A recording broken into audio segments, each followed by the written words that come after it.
لاحظوا الله عز وجل ما كلف المرأة بالتكاليف الصعبة،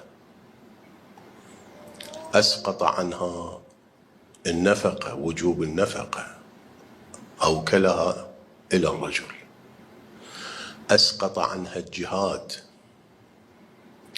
أسقط عنها العبادات الجماعية مثل صلاة الجماعة، مثل صلاة العيد، مثل صلاة الجمعة وأمثال ذلك. حتى الصلاة والصيام أسقطها عن المرأة في بعض الحالات.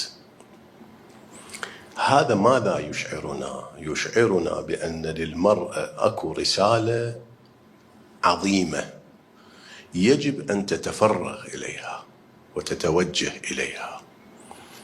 رسالة المرأة ليست في موديلات الملابس، ليست في الشهادة الجامعية، ليست في المناصب الرسمية أو الإدارية.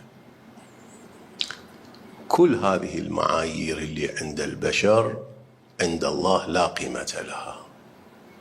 رسالة المرأة الإعداد للحياة الطيبة في داخل الأسرة، سواء تكون زوجة أو تكون أم أو تكون أخت أو تكون بنت. الحياة الطيبة تقوم على المرأة، بإمكانها أن تصنع من دارها جنة، وبإمكانها أن تصنع من دارها جحيم.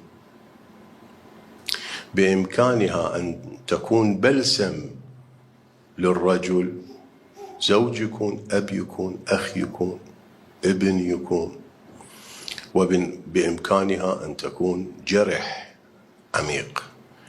هذه حقيقة. الله عز وجل جعل رسالة المرأة تربية الجيل، تكوين الجيل. لولا المرأة لا يكون عندنا جيل سليم. المرأة الصالحة تعطينا جيلا صالحا.